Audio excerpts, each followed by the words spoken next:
Bonjour, Gérard Bouillon, photographe 3D VHS Concept. Ça me fait plaisir de vous présenter ce tutoriel qui vous démontre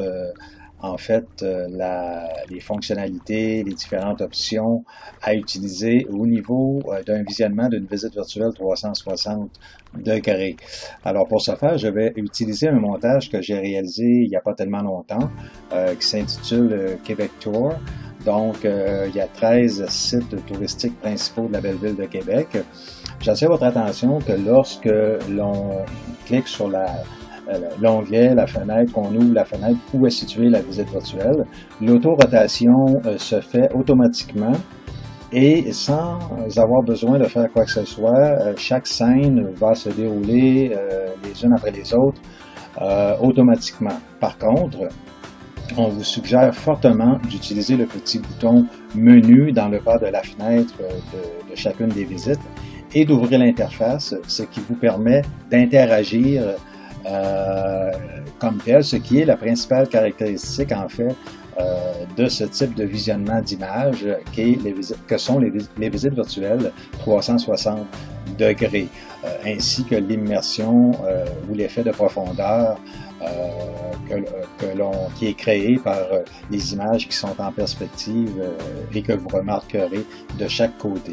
Donc, cette interface, dans le haut, à gauche, on voit ici le titre de la scène comme telle. Au centre, on voit le titre du projet global. Complètement à droite, on a la pile de miniatures qui nous offre chacune des scènes l'une après l'autre. Et dans le bas, vous avez la barre de menu avec toutes les options, les fonctionnalités pour naviguer à l'intérieur de l'image. Alors, le bouton de gauche qui est crédit, en cliquant dessus, s'affiche là où les personnes qui ont contribué à la production et la post-production de ce montage. Vous avez le petit bouton Zoom In et juste à côté le bouton Zoom Out. Vous avez les flèches pour naviguer soit vers le haut, vers le bas, vers la gauche, à droite. Et si vous cliquez sur Retour, l'image revient à la case départ.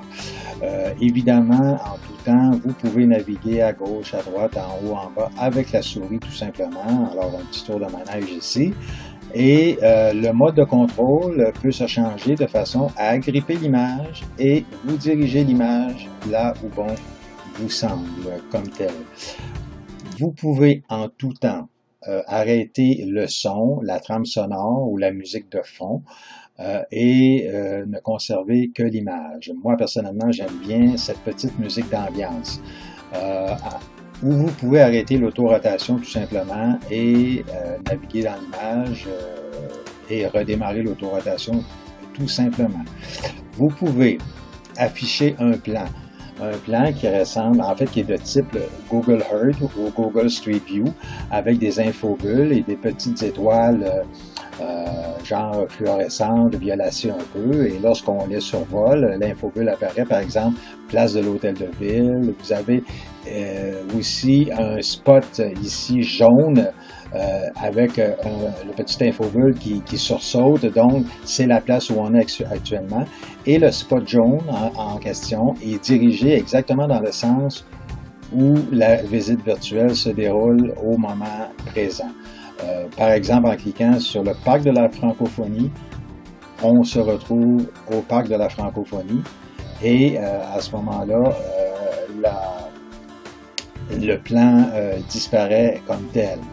Donc, on peut aussi avoir la géolocalisation que je vais éviter de faire, qui ressemble un peu au plan, mais qui nous donne une carte genre Google Maps pour se diriger plus précisément.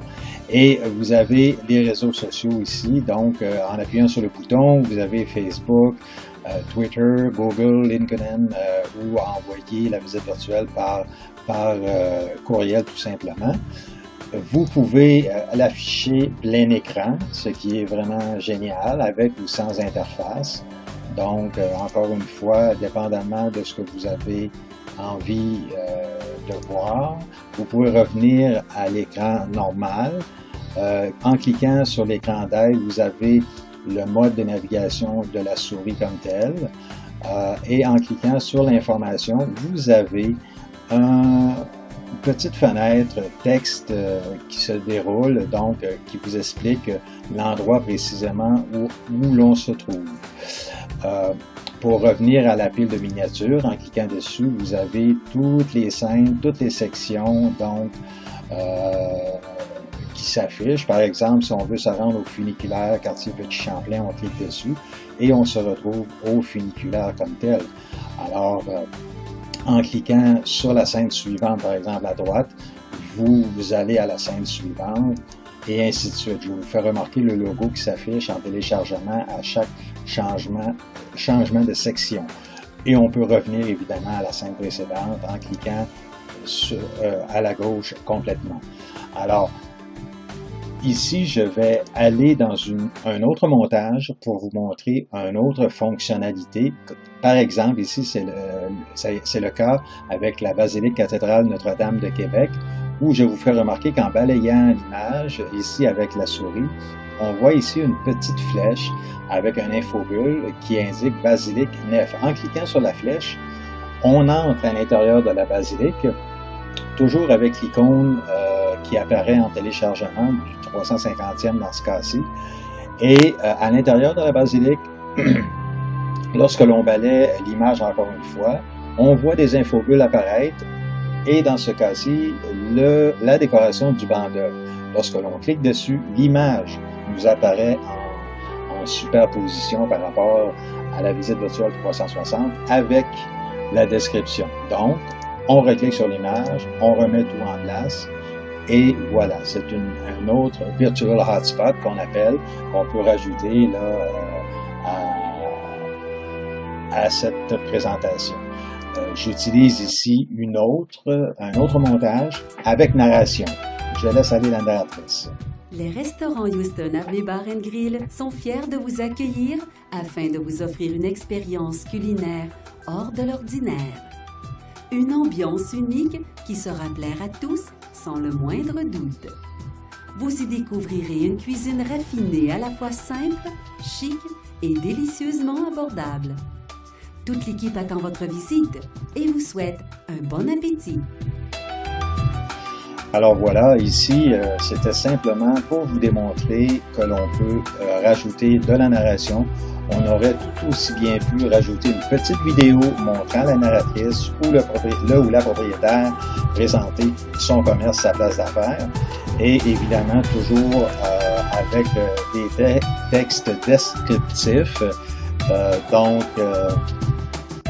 et que l'on peut faire apparaître en même temps que la narration si on le désire. Alors voilà, en espérant que cette présentation a répondu à vos questions. Si vous avez d'autres informations, questionnements par rapport à la navigation au niveau des visites virtuelles 360, n'hésitez pas à me contacter à travers mon site internet 3dvhs.ca ou encore gbouillon@3dvhs.ca et je vous souhaite une bonne continuité et au plaisir de vous servir virtuellement.